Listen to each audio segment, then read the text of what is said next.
नमस्कार, मैं हूं अंकुर। आप देख रहे हैं सत्य न्यूज़। एक नजर डालते हैं अब तक की सुर्खियों पर। मणिपुर में हिंसा पर विपक्षी दलों के विरोध के बीच लोकसभा की कार्यवाही मंगलवार दोपहर 2 बजे तक के लिए स्थगित कर दी गई। जैसे ही सदन की कार्यवाही शुरू हुई, विपक्षी सदस्यों ने इस मुद्दे को उठाने की कोशिश की और नारे लगाना शुरू कर दिया। अध्यक्ष ओम बिरला ने विरोध कर रहे सदस्यों से नारेबाजी नहीं करने को कहा और उनसे अपनी सीटों पर वापस जाने का अनुरोध किया, ये कहते हुए कि नारे लगाने से मुद्दों का कोई समाधान नहीं होगा। बिरला ने उनसे कहा कि वो प्रश्नकाल होने दें क्योंकि महत्वपूर्ण मुद्दों पर चर्चा होनी है। विरोध जारी रहने पर कार्यवाही करीब 3 मिनट में स्थगित कर दी गई और अब सदन की बैठक दोपहर 2 बजे होगी। मणिपुर में जातीय हिंसा के खिलाफ विपक्षी दल प्रदर्शन कर रहे हैं और प्रधानमंत्री मोदी से बयान की मांग कर रहे हैं। तृणमूल कांग्रेस के सूत्रों ने मंगलवार को कहा कि विपक्षी गठबंधन इंडिया ने संसद के मानसून सत्र के दौरान लोकसभा में नरेंद्र मोदी के नेतृत्व वाली केंद्र सरकार के खिलाफ अविश्वास प्रस्ताव लाने का फैसला किया है। सूत्रों ने कहा कि सभी दल एक साथ हैं और राज्यसभा के लिए रणनीति बनाई जा रही है। बता दें, आखिरी बार 2003 में अटल बिहारी वाजपेयी सरकार के खिलाफ अविश्वास प्रस्ताव लाया गया था।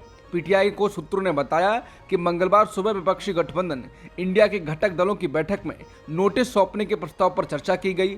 संघर्षग्रस्त मणिपुर की स्थिति पर संसद में बोलने के लिए प्रधानमंत्री मोदी को मजबूर करने के लिए विभिन्न विकल्पों पर विचार करने के बाद ये फैसला किया गया है कि सरकार को इस मुद्दे पर चर्चा शुरू करने के लिए मजबूर करने का विश्वास प्रस्ताव लाना एक प्रभावी तरीका होगा। मणिपुर के मुद्दे पर विपक्षी दल मोदी सरकार पर लगातार हमलावर हैं। इस बीच मंगलवार को बीजेपी के संसदीय दल की बैठक हुई। इस बैठक के बाद बीजेपी सांसद रविशंकर ने मीडिया को बताया कि बैठक में पीएम मोदी ने क्या कुछ कहा। रविशंकर ने कहा कि पीएम मोदी ने एक नई आशा जगाई है। दुनिया जानती है, विपक्ष भी ये समझता है, लेकिन बार बार विरोध करना, वो मान चुके हैं कि उन्हें सत्ता में नहीं आना है। रविशंकर ने कहा कि पीएम मोदी ने बहुत बड़ी टिप्पणी की है कि इंडियन नेशनल कांग्रेस एक अंग्रेज ने बनाई थी, ईस्ट इंडिया कंपनी भी अंग्रेजों ने बनाई थी। आजकल लोग इंडियन मुजाहिदीन भी नाम रखते हैं, इंडियन पीपल फ्रंट भी रखते हैं, चेहरे पर चेहरे लगाते हैं, सच्चाई कुछ और है।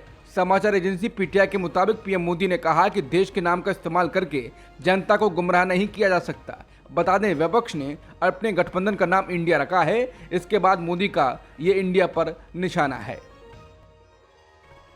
पीएम मोदी के बयान पर राज्यसभा में हंगामा हो गया है। खड़गे ने कहा है कि हम मणिपुर की बात कर रहे हैं, वो ईस्ट इंडिया की।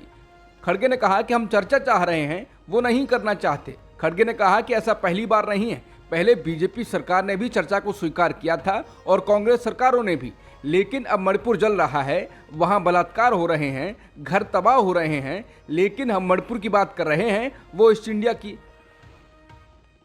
कांग्रेस ने विपक्षी गठबंधन इंडिया पर प्रधानमंत्री मोदी के तंज का जवाब दिया है। कांग्रेस नेता सुप्रिया श्रीनेत ने कहा कि विपक्ष को कोसते कोसते प्रधानमंत्री मोदी इंडिया को ही भला बुरा कहने लग गए हैं। एक बात साफ है, अपनी घटिया ट्रोल आर्मी को निर्देश आप ही देते हैं। विपक्ष दिशा भ्रमित नहीं है, आप नैतिक दिवालियेपन का शिकार हैं। जुबानी जमा खर्च बंद कीजिए, हिम्मत जुटाइए और मणिपुर पर बोलिए। मणिपुर में जारी हिंसा के बीच कई दिल दहला देने वाली कहानियां सामने आ रही हैं। इस बीच द टेलीग्राफ ने एक ऐसी ही घटना के बारे में बताया है। अखबार के अनुसार 21 साल के हंगलाल मुआन को मणिपुर पुलिस ने एक फेसबुक पोस्ट शेयर करने के लिए पकड़ा था, लेकिन इसके बाद भीड़ ने इस युवक को पुलिस की गिरफ्त से छीना और पीट पीट कर मार दिया। युवक के परिजनों ने द टेलीग्राफ से इस बारे में बात की है। हंगलाल मुआन के पिता दिहाड़ी मजदूर हैं। युवक को 30 अप्रैल की रात चुराचांदपुर जिले के थिंगकानपई गांव से पुलिस ने पकड़ा था। हालांकि अपने घर से 60 किलोमीटर दूर इम्फाल की सड़कों पर 4 मई को भीड़ ने युवक की पीट पीट कर हत्या कर दी। युवक के पिता ने अखबार से कहा, पुलिस ने हमसे कोई संपर्क नहीं किया, हमें किसी सरकारी एजेंसी ने भी कुछ नहीं बताया। पुलिस और सरकारी एजेंसियां इस हत्या को लेकर क्या कर रही हैं, इस बारे में हमें कुछ नहीं पता है। मणिपुर सरकार ने साफ तौर पर म्यांमार से घुसे नागरिकों को वापस भेजने का निर्देश दिया है। इसने असम राइफल्स को कहा है कि वो म्यांमार के 718 नागरिकों को पीछे धकेले। इनमें 301 बच्चे भी शामिल हैं। वो कथित तौर पर पड़ोसी देश में चल रही अशांति के कारण 22 और 23 जुलाई को राज्य में घुस गए थे। रिपोर्ट है कि सरकार ने इस पर भी रिपोर्ट मांगी है कि उचित दस्तावेजों को बिना क्यों और कैसे म्यांमार के नागरिकों को भारत में प्रवेश करने की अनुमति दी गई। असम राइफल्स ने पहले चंदेल जिले के डिप्टी कमिश्नर को सूचित किया था कि खमपत में चल रही झड़पों के कारण 23 जुलाई को 718 नए रिफ्यूजी भारत म्यांमार सीमा पार कर चंदेल जिले के रास्ते मणिपुर में प्रवेश कर गए हैं। असम राइफल्स की रिपोर्ट के अनुसार पश्चिमी म्यांमार के खंपत में चल रही झड़पों के कारण 2 दिनों में जिले के 6 स्थानों पर 718 लोग पहुंचे हैं। मेघालय के मुख्यमंत्री कोनराड संगमा के तुरा में बने कार्यालय पर सोमवार की शाम भीड़ ने हमला कर दिया। इस हमले में मुख्यमंत्री संगमा सुरक्षित हैं। हमले में उनके 5 सुरक्षाकर्मी घायल हो गए हैं। इस घटना के बाद तुरा शहर में नाइट कर्फ्यू लगा दिया गया है। मुख्यमंत्री कार्यालय की ओर से इस घटना को लेकर बताया गया कि मुख्यमंत्री कोनराड संगमा गारो हिल्स स्थित आंदोलनकारी संगठनों के साथ चर्चा कर रहे थे। ये संगठन तुरा को शीतकालीन राजधानी बनाने के लिए भूख हड़ताल पर है। इस दौरान भीड़ एकत्र हो गई और पथराव शुरू कर दिया। पुलिस ने इस भीड़ को तितर बितर करने के लिए आंसू गैस के गोले छोड़े। भीड़ के हमले में मुख्यमंत्री की सुरक्षा में लगे 5 सुरक्षाकर्मी घायल हो गए। कर्नाटक में सरकार बने अभी कुछ ही महीने हुए हैं, लेकिन अब इसके गिरने की बात होने लगी है। कर्नाटक के डिप्टी सीएम डीके शिवकुमार ने कहा है कि कांग्रेस की सरकार गिराने के लिए एक साजिश बाहर रची जा रही है। उन्होंने कहा कि योजना सिंगापुर में बनाई जा रही है, क्योंकि उनको ऐसा लगता है कि यहाँ किया गया तो योजना सामने आ जाएगी। यह उनकी रणनीति है। वो बेंगलुरु में करने के बजाय बाहर ही कर रहे हैं। इसके बाद शिवकुमार ने पत्रकारों से कहा कि भाजपा के कुछ नेता किसी अन्य दल के नेताओं के साथ समझौता करने की कोशिश कर रहे हैं। मुझे ये जानकारी मिली है। वो यहाँ या दिल्ली में बैठकर नहीं कर सकते थे, इसलिए वहाँ के लिए टिकट बुकिंग कराई जा रही है। 2 दुश्मनों के दोस्त बनने का इशारा देते हुए उन्होंने कहा कि भाजपा और जनता दल सेक्युलर ने हाथ मिला लिया है और कहा कि उन्हें राजनीतिक हथकंडों की जानकारी है। उन्होंने कहा कि आप जानते हैं कि हमें सभी पर नजर रखनी होगी।